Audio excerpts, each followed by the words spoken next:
This is my 2012 CBR 250R. We're in the welding shop, so we have all the tools and everything available to modify this stock exhaust. You can see how it sticks out here. What my goal is to have a short exhaust. Instead of having it come clear up here, to have it end about right in here maybe. I don't know if it's possible. Try and use this maybe for an exhaust hanger right here. I don't know if it's possible or not, but we'll see if we can't make it work. We're gonna have to cut the end cap off and modify it. We'll inlay a piece of stainless in there and weld it all up. You know, we have the CNC plasma, TIG welders, lathes, mills, drill presses, everything here, so we can make just about anything. So what I did was I bought this off of eBay. I believe shipped to me was about $45. I just wanted to show you how much this thing weighs. Now it's set on pounds and ounces right now, and for all the metric people, I'll change it over to kilograms. Set this on the scale here. 15 pounds, 5.8 ounces.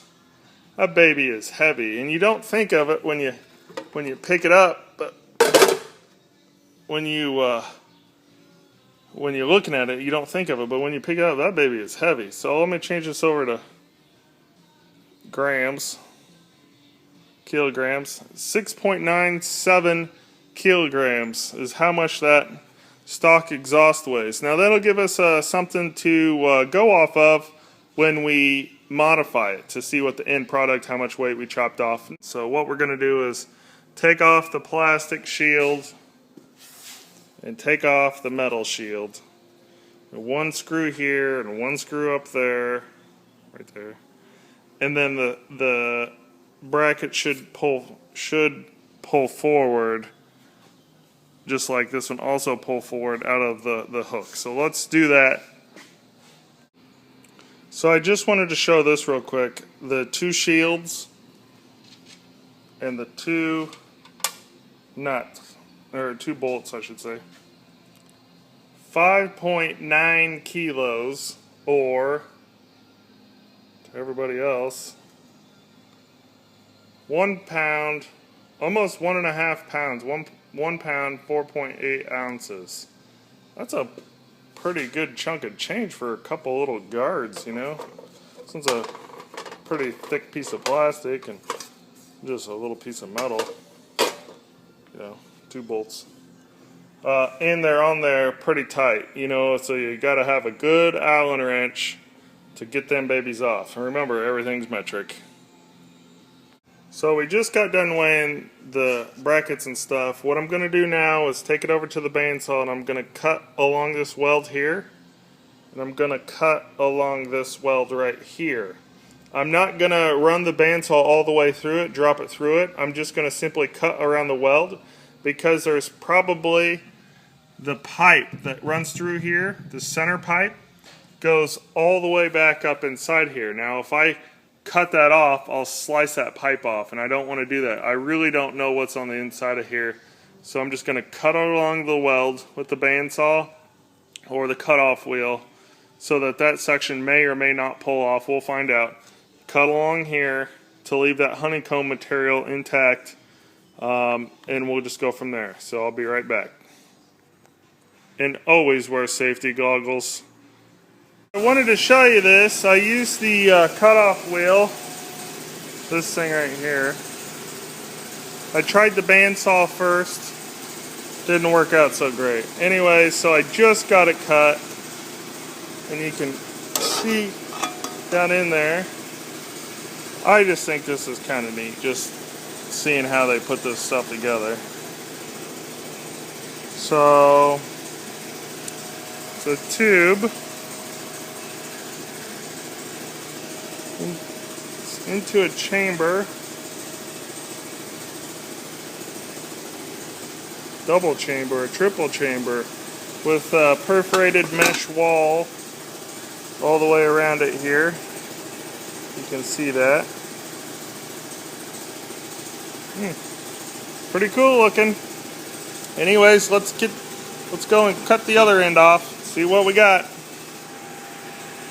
So I just got done cutting the lower section of the muffler, and I'm going to take it apart now.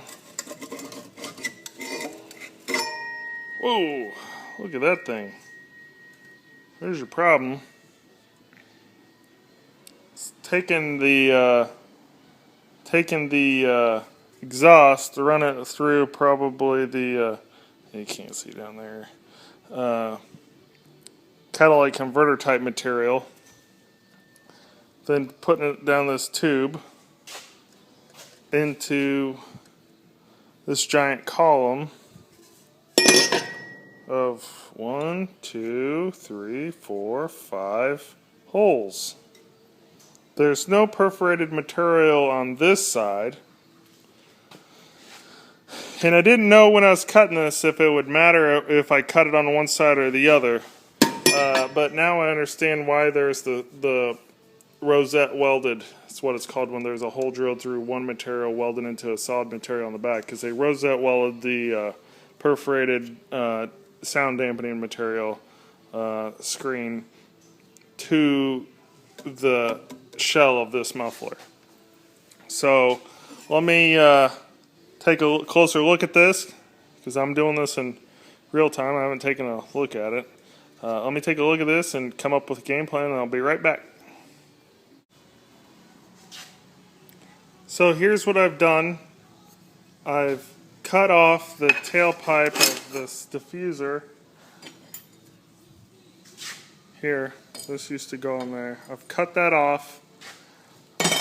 I've welded 3 stainless little rods. They're 1/4 inch thick stainless wire welded. I'm TIG welding everything together. Oh, and another thing I'd like to point out, if you cut off down low, use the grinder. I used the bandsaw because I didn't think I'd go through any pipe. I thought the pipe would just fall off. Oh, it did, but not where I wanted. So I had to go and TIG weld the diffuser back on the mount right down here. So that was a pain. Anyway, so what I've done is I CNC plasmid out this round circle, and I just drilled 4 holes for a small diffuser. They're not in any order. I didn't spend a lot of time on it.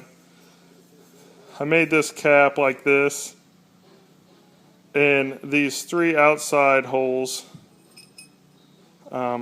coordinate with these 3 pegs. So this will fit right on there just like that, and I'll rosette weld this, and then I'll press it together because of the tolerance of slipping the cover over. I'll have to have it pressed together anyway, so I'm going to press it together and put a little bead down there and a little bead down there. And then I'll put the cap back on, and then we'll figure out how to plug this off. So here's what I got.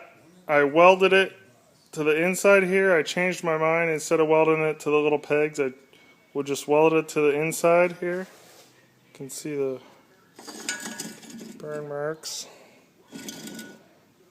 Anyways, then I welded it to this, welded everything back together. And another thing to think about is when you go and cut this apart, make sure you put centering lines. Like you see this little line right here? I had one right here, but it got melted when I welded. That way you make sure that everything aligns back up. Put 1 mark on one side, mark, and then I usually put 2 here, 2 here. That way you know which one's what, instead of just putting 1 mark, 1 mark, 1 mark, 1 mark, you know, whatever. Anyway, so then I made a cheap template. You put the paper on there and take your dirty fingers and you rub on it, and you'll get a pattern. It's like that. Goes on there. And then basically I took a piece of stainless, made the pattern, and I went over to the iron worker and I punched 1 1/32 hole through it. It gives it a nice smooth edge there. And I will weld this on here. And then I will fit it to the bike. And so when I cut the stainless tube, I'll probably have to cut it at a little bit of an angle to deflect the exhaust away from the bike so it doesn't hit anything that'll melt. That's the thing you got to be careful of, is when you have these shorty exhausts, that you get all the exhaust away. So what I have here is my little tailpipe. It has a tiny little slit. It has a tapered edge, and the slit is for helping it set down in its groove, plus also it will help regulate pressure. So this should sit in there just like that. See how I have it sticking down? I want it a little bit more out, like that. That looks pretty trick. I'm gonna grind up, smooth up some of these edges, so don't worry. Look at that. Oh, it's pretty damn trick. And it sounds pretty cool, but I'll weld that on there. I'm going to tack it in place on the bike. I'll bring over the grounding clamp. If you're welding on your bike, you don't want to mess up your electronics. Make sure you put the grounding clamp as close as you can to this. I just have to tack it, just one little tack, take it over the bench and finish welding it. This section right here is missing. I will finish this off. I'll utilize probably that bolt hole if I can, or cut that bracket off. So here's the moment of truth. Like I said, it's not all the way done, but let's see here. 15.58. Let's see, take that down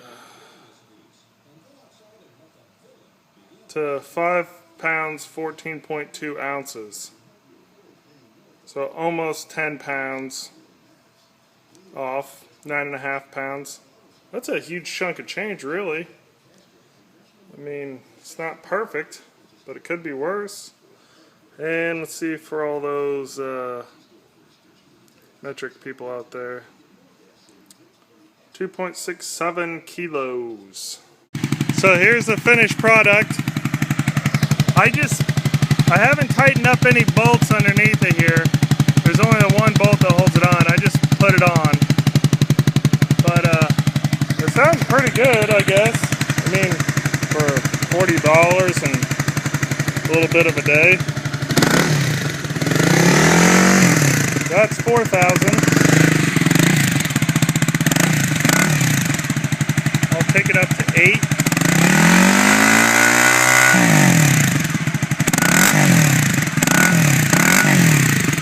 And I don't have this thing, it's just sitting on there, so it might be a little rattly, I don't know. I'll put my foot on there just to...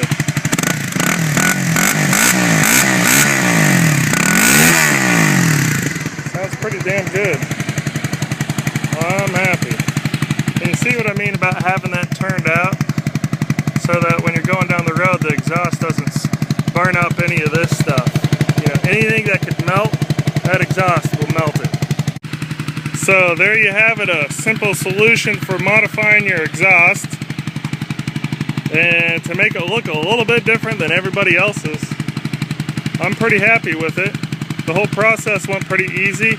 If I had to do it all over again, I probably could do it within an hour maybe, modifying all that now that I know what it takes and what the inside of everything looks like. Till then, dress for the crash, not the ride. Take care.